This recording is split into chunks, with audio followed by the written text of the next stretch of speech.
Hello everyone, आप सभी कैसे हैं। आप सभी का फिर से एक बार स्वागत है। वेलकम है आपके अपने यूट्यूब चैनल एसवी सर पर। तो आज हम पढ़ेंगे प्रिज्म। ठीक है, जो क्लास 12 फिजिक्स से होने वाला है। तो प्रिज्म का आज हम पूरा चैप्टर कंप्लीट करेंगे। प्रिज्म के बारे में पूरा आज हम कंप्लीट कर लेंगे। ठीक है ना। तो जितने भी चैनल पर नए हैं वो वीडियो को लाइक शेयर, चैनल को सब्सक्राइब करना बिल्कुल भी ना भूलें। देखिए क्वेश्चन क्या है, चैप्टर का है नेम कि प्रिज्म द्वारा प्रकाश का अपवर्तन तथा परिक्षेपण। प्रिज्म द्वारा हमें क्या देखना है, प्रकाश का अपवर्तन देखना है और परिक्षेपण देखना है। ठीक है, चलिए। प्रिज्म क्या होता है? प्रिज्म एक ऐसा माध्यम होता है। प्रिज्म क्या होता है? एक ऐसा माध्यम होता है जो दो पृष्ठों से, दो पारदर्शी माध्यम या दो अवतल पृष्ठों से घिरा होता है। उसको हम क्या बोलते हैं? प्रिज्म बोलते हैं। क्या बोलते हैं? प्रिज्म।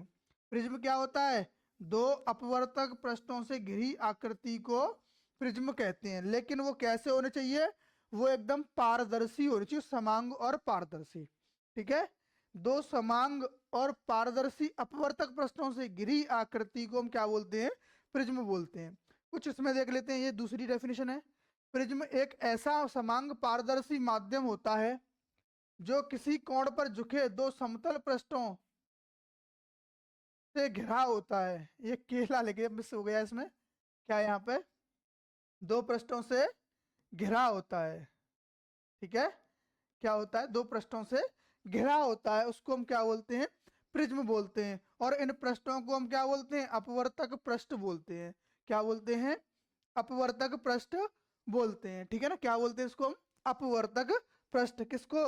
इस वाले पृष्ठ को और इस वाले पृष्ठ को। और इनके बीच में जो कोण बनता है इसको हम प्रिज्म कोण या फिर अपवर्तक कोण कहते हैं। क्या कहते हैं? प्रिज्म कोण बोलेंगे या फिर अपवर्तक कोण कहते हैं। क्लियर होगा?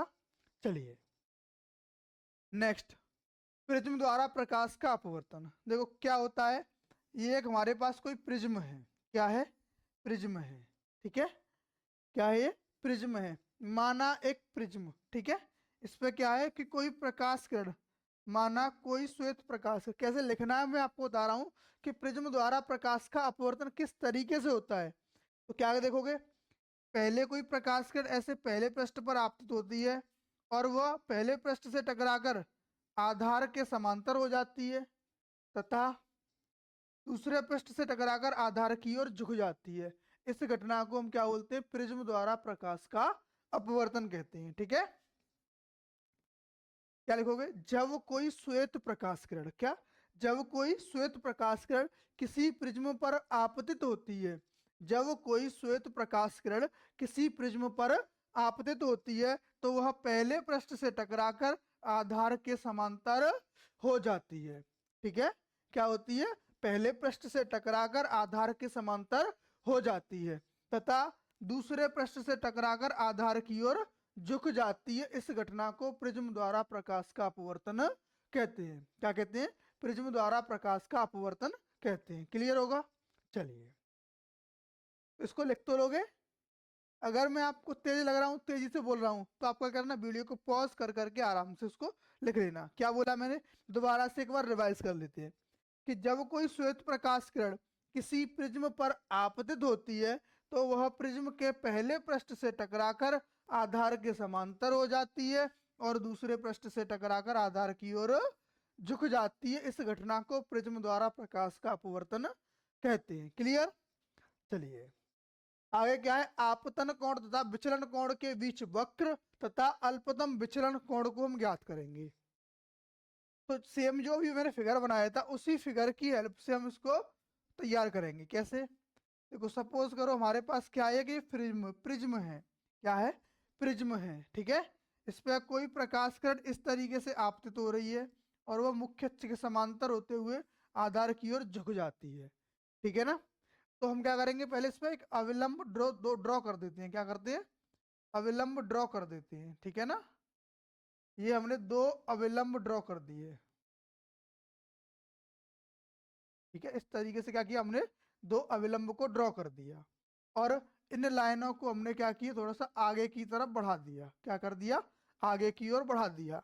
तो यहाँ पे जो कोण बनता है उसको बोलते हैं अल्पतम विचलन कोण, क्या बोलते हैं, अल्पतम विचलन कोण। क्लियर।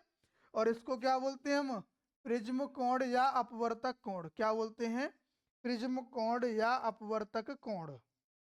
ठीक है, इसको यहाँ लिख देते हैं, इसको बोलते हैं प्रिज्म कोण। ए से नोट करते हैं। अगर इसका नाम दे दें तो नेम भी यहाँ से ए से स्टार्ट करते हैं। ए क्यू एन और आर हमने क्या दे दिया, इसको नाम दे दिया। क्लियर। अच्छा, इससे पहले हमने समतल पृष्ठ से यानी प्रकाश का परावर्तन पढ़ा है, प्रकाश का अपवर्तन भी पढ़ा है ना। चलो, अपवर्तन में क्या होता था कि जो ये अविलंब है, ये आपतित किरण है, तो अविलंब के साथ आपतित मिलन किरण जो होती है वो आपतन कोण बनाती है। क्या बनाती है, आपतन कोण I1। ठीक है। और ये किरण कौन सी, अपवर्तित किरण है, और ये अविलंब के साथ क्या बनाएगी, R1 कोण। इसी प्रकार ये भी तो एक आपतित किरण है, ये क्या बनाएगी, आपतन कोण I2। और ये क्या है, अपवर्तित किरण अपवर्तन कोण R2 बनाएगी। क्लियर है, क्लियर होगा, कोई डाउट तो नहीं, बिल्कुल। चलिए अब हम देखते हैं इस फिगर में क्या है। सबसे पहले हम चतुर्भुज ए क्यू एन और आर को लेते हैं। क्या लेते हैं, चतुर्भुज कौन सा, ए क्यू एन आर। कौन सा लिया हमने, ए क्यू एन आर। एक चीज हमें पता है कि हमने ये जो क्यू एन है वो क्या किया है, इस पे अगर इसका नाम दे हम ए बी सी, अगर इसको हमने क्या दे दिया, इस त्रिभुज या प्रिज्म को नाम दे दिया ए बी सी है, तो इसके ए बी पृष्ठ पर जो अविलंब है वो कितना है, क्यू एन है।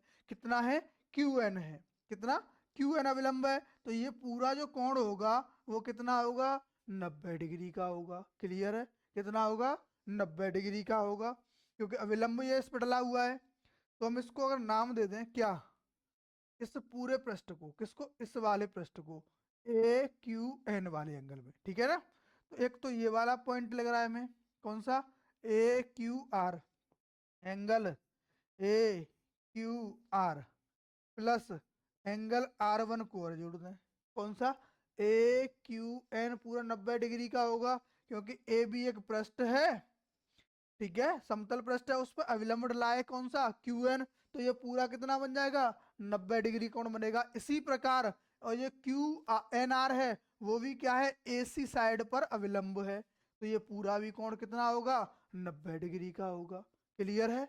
और 90 डिग्री का होगा तो कौन कौन सा होगा, A are Q, angle A are Q plus angle R2 बराबर कितना, 90 डिग्री का। सब कितना होगा, 90 डिग्री का होगा।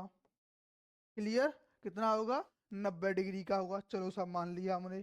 अगर अल्पतम विचलन कोण और विचलन कोण दोनों बराबर हों, अल्पतम विचलन कोण होता है डेल्टा एम और विचलन कोण होता है डेल्टा, ऐसी सिचुएशन बनती है तो जो कोण R1 है वो R2 के बराबर होता है, उसको हमने R मान लिया। जो कोण I1 है वो I2 के बराबर हो जाता है।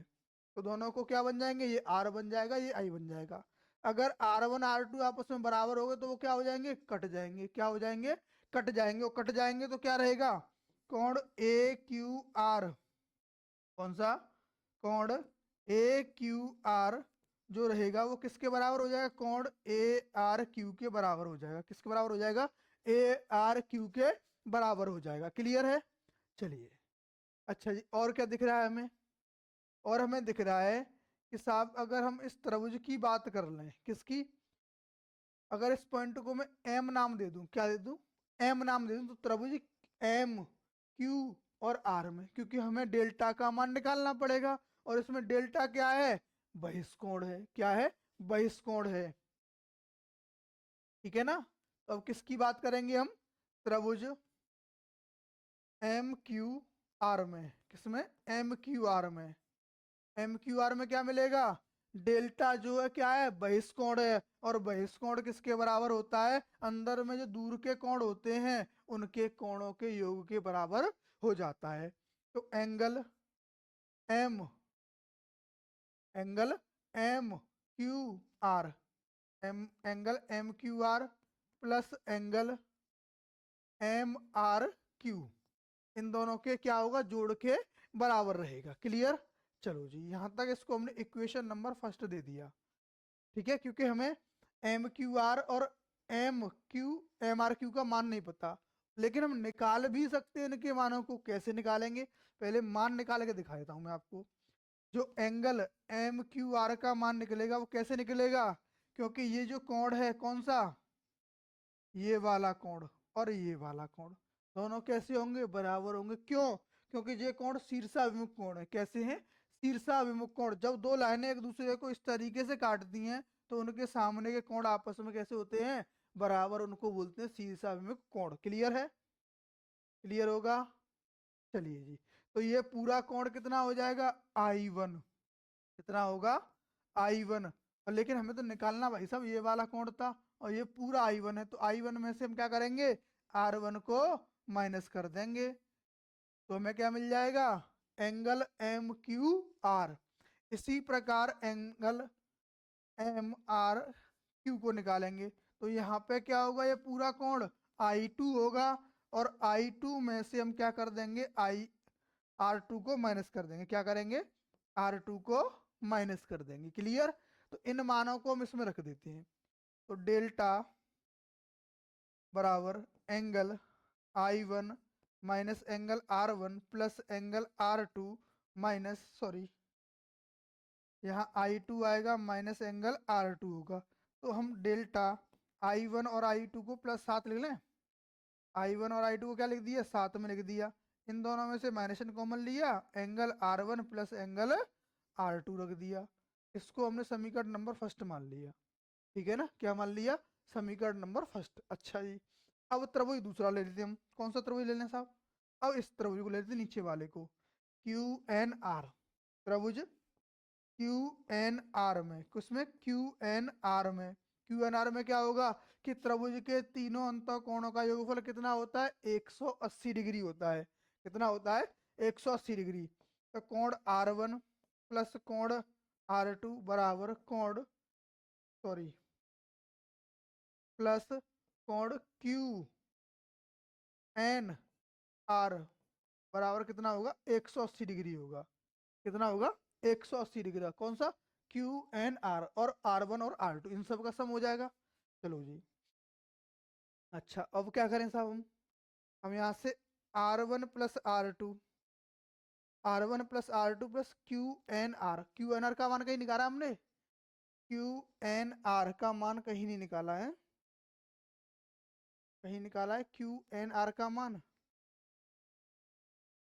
हाँ जी, कहीं नहीं निकाला है। एक मिनट, ये समीकरण बन गया क्यू R1 प्लस R2। अच्छा, R1 प्लस R2 की यहाँ वैल्यू रख देंगे तो अभी नहीं निकाल सकते। चलो इसको भी एक इक्वेशन मान लेते हैं। क्या मान लेते हैं, इसको इक्वेशन नंबर हम सेकंड मान लेते हैं। क्या कर लिया, इक्वेशन नंबर सेकंड मान लिया। ठीक है ना, अब क्या करें, इसको अगर इक्वेशन सेकंड मान लिया तो चतुर्भुज लेते हैं। कौन सा, चतुर्भुज ए क्यू एन आर में, इसमें ए क्यू एन आर में, ए क्यू एन आर में क्या है, हम जानते हैं चतुर्भुज के चारों अंत कोणों का योग 360 डिग्री होता है। कितना होता है, 360 डिग्री। तो कौन कौन से कोण है हमारे पास, एक तो कोण ए बनेगा, प्रिज्म कोण है। दूसरा क्या बनेगा, A Q N plus angle A Q N plus angle,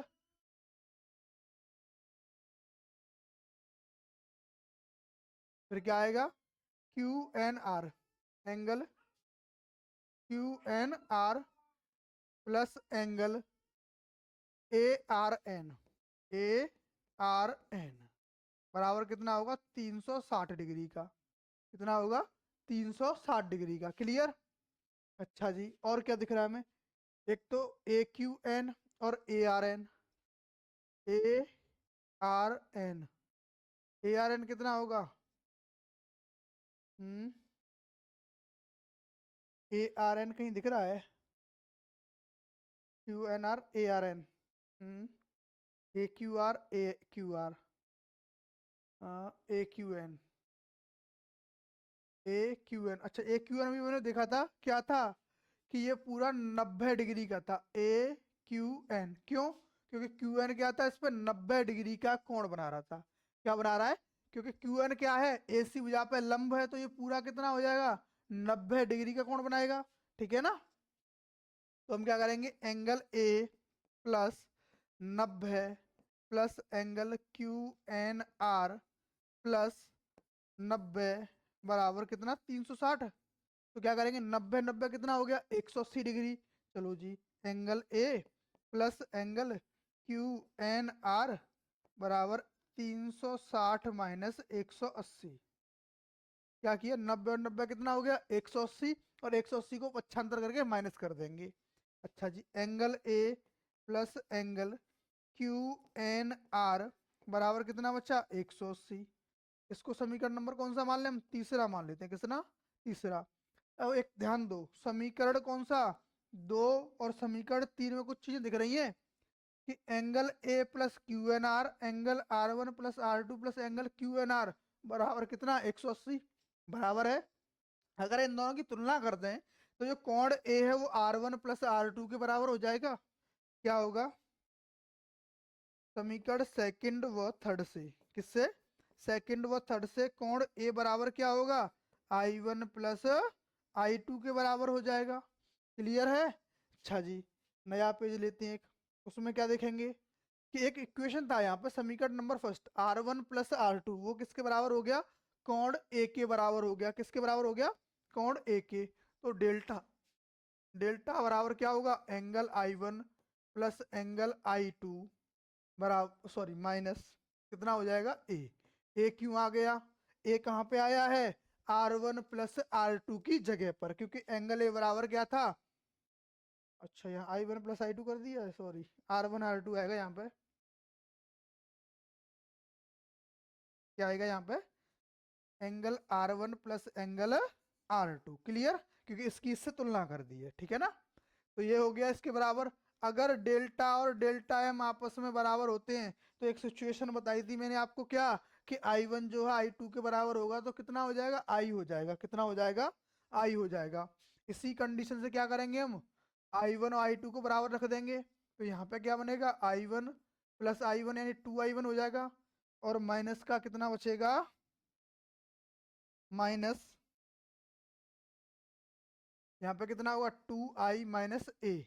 तो 2i बराबर कितना हो जाएगा, डेल्टा प्लस ए, या डेल्टा एम कहो या डेल्टा कहो, ठीक है, क्योंकि अल्पतम विचलन कोण और विचलन कोण आपस में कैसे हैं, बराबर है, ठीक है ना। तो आई बराबर कितना आ गया, डेल्टा प्लस ए बट्टे 2। अच्छा जी, एक और बात अभी हमने देखी थी, क्या कि कोण ए बराबर देखा था भाई साहब आर वन और आर टू के बराबर।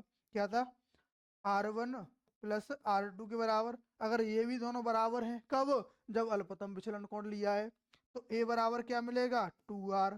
तो r बराबर कितना हो जाएगा, a बट्टे 2। कितना होगा, a बट्टे 2। अच्छा, ये भी बात होगी साहब।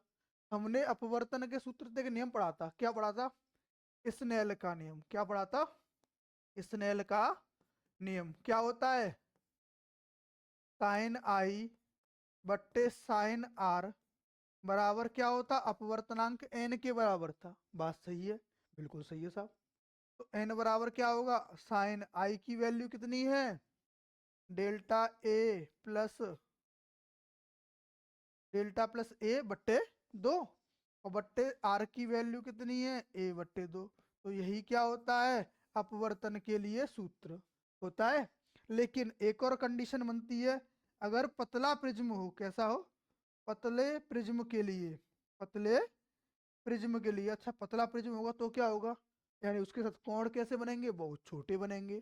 कैसे कोण बनेंगे, बहुत छोटे बनेंगे। चलो सब छोटे बनेंगे, फिर क्या होगा, मैंने आपको बताया था, मैथ में भी आपको बता रहा हूँ कि जब कोण बहुत छोटा होता है, और इसमें फिजिक्स में बताया था आपको, हाँ कहाँ बताया था, अपवर्तन में। अगर कोण बहुत छोटा होता है तो साइन आई किसके बराबर होती है, आई के बराबर। तो दूसरी कंडीशन क्या बनेगी यहाँ से, कि साइन डेल्टा प्लस ए बट्टे 2 बराबर क्या हो जाएगा, डेल्टा प्लस ए बट्टे 2 के बराबर। और यहाँ से साइन ए बट्टे 2 किसके बराबर हो जाएगा, ए बट्टे 2 के बराबर हो जाएगा। हो जाएगा कब, जब कोण बहुत छोटा होगा, पतला प्रिज्म बन जाएगा छोटा सा, तो उसका कोण भी छोटा हो जाएगा। चलो जी, इसमें रख दो अब, एन बराबर क्या मिल जाएगा हमें, डेल्टा प्लस ए बट्टे 2 बट्टे ए बट्टे 2, यही तो मिलेगा। तो 2 से 2 कटा, डेल्टा बराबर, सॉरी एन बराबर क्या है, एन बराबर डेल्टा प्लस ए बट्टे ए, और ए का इसमें गुणा कर दें तो क्या हो जाएगा, एन ए बराबर डेल्टा प्लस ए। ठीक है, ए को इधर पक्षांतर करेंगे तो ए को ले लेंगे हम कॉमन। लाओ आपको बता देता हूँ कैसे, कि एन ए माइनस ए बराबर डेल्टा होगा, तो डेल्टा बराबर कितना मिल जाएगा, हमको ए कॉमन ले लिया तो एन माइनस वन बचेगा। ये होता है पतले प्रिज्म के लिए सूत्र। क्या होता है, पतले प्रिज्म के लिए सूत्र। क्लियर होगा आपको, ठीक है ना। चलिए नेक्स्ट क्वेश्चन देखते हैं। नेक्स्ट पॉइंट, कि सूर्य के श्वेत प्रकाश का प्रिज्म द्वारा विचलन तथा परिक्षेपण। अब सूर्य का जो श्वेत प्रकाश होता है उससे प्रिज्म में विचलन कैसे होता है या परिक्षेपण कैसे होता है, बात एक ही है। कैसे होता है कि सूर्य का प्रकाश, श्वेत प्रकाश विभिन्न रंगों की प्रकाश किरणों का मिश्रण होता है। सूर्य का प्रकाश कैसा होता है, 7 रंगों का मिश्रण होता है। नॉर्मली सुबह देखते हैं हम तो कभी स्टार्टिंग में पीला, फिर धीरे धीरे अलग, पहले लाल दिखता है, उसके बाद पीला होता जाता है, फिर अलग अलग रंगों को दिखाता है, फिर शाम को भी लाल हो जाता है, होता है। तो यही है, विभिन्न 7 रंगों का मिश्रण होता है। जब किसी प्रिज्म पर श्वेत प्रकाश की किरण डाली जाती है तो वो इन विभिन्न रंगों की अनेक किरणों में विभाजित हो जाती है। इस प्रक्रिया को हम क्या बोलते हैं, प्रिज्म द्वारा प्रकाश का वर्ण विक्षेपण या परिक्षेपण कहते हैं। ठीक है ना, या फिर विचलन भी कहते हैं। किसी पार्थिक माध्यम में विभिन्न रंगों के प्रकाश की चालें क्या होती हैं, भिन्न भिन्न होती हैं।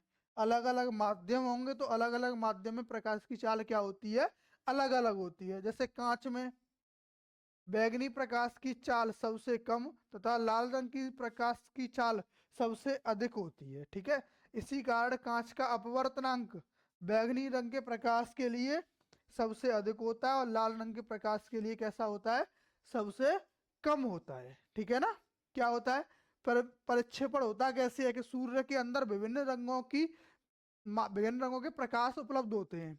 ठीक है, और जब वह विभिन्न विभिन्न रंगों में बट जाता है तो इसी घटना को बोलते हैं हम प्रिज्म द्वारा प्रकाश का परिक्षेपण या विक्षेपण।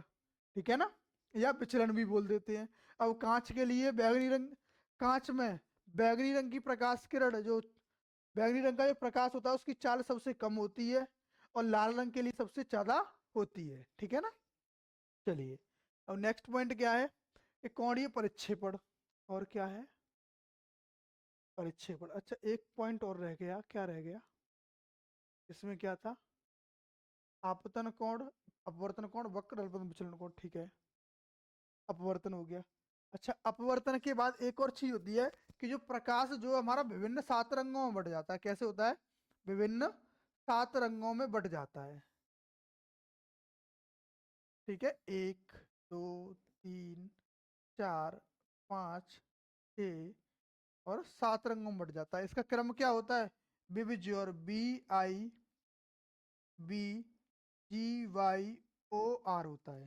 ठीक है, कैसा होता है, BIBGBIGYOR होता है। कैसा होता है, OR होता है, विविज्योर होता है इसका क्रम। ठीक है, या हिंदी में बोलते हैं इसको क्या, बेजानी पी नाला का पानी। याद रखने का तरीका है, कैसे, बैजानी है पी नाला का पानी, यानी बैगनी जामुनी नीला हरा पीला और नारंगी और फिर ये होता है लाल, ये 7 रंगों में बट जाता है। क्लियर, चलिए जी ये बात भी क्लियर हो गई। अब आते हैं कोणीय परिक्षेपण। कोणीय परिक्षेपण का होता है 2 रंगों की निर्गत किरणों के बीच का कोण होता है। ठीक है, उन रंगों के लिए क्या कहलाता है, वो कोणीय परिक्षेपण कहलाता है। क्लियर। अच्छा जी, हमने डेल्टा का फॉर्मूला पढ़ा था अभी, पतले प्रिज्म के लिए क्या होता है, डेल्टा बराबर n-1 इंटू ए। तो अगर इसको कोणीय परिक्षेपण को थीटा से व्यक्त कर रहे हैं और उन प्रकाश की रंगों का अल्पतम विचरण कोण दे रखा है तब तो ये सही है। लेकिन अगर अपवर्तनांक दे रखा हो फिर क्या करोगे, प्रिज्म का कोण दे रखा हो फिर क्या करोगे, तो डेल्टा की जगह पे हम क्या रखेंगे, n माइनस आर। तो थीटा बराबर हो जाएगा या इसकी पहली वैल्यू रख लो, डेल्टा v बराबर क्या होगा, डेल्टा v बराबर N V minus one into A, और डेल्टा आर बराबर N R minus one into A, यही तो होगा। अब इनकी वैल्यू रख दो, तो थीटा बराबर क्या होगा, थीटा बराबर एन वी माइनस वन, ठीक है, minus N R plus one into A, ठीक है। क्या किया, एन आर की जब मान रखेंगे तो उसके चिन्ह बदल जाएंगे, क्योंकि माइनस चिन्ह से हम उसमें गुणा कर देंगे, ठीक है। तो एक से एक क्या हो गया, कट गया, तो थीटा बराबर क्या बचा, N V minus N R into A बचा, ठीक है, N V minus A R into A. तो ये क्या हो गया, किसके पदों में आ गया, ये आ गया अपवर्तनांक और प्रिज्म कोण के पदों में। क्लियर।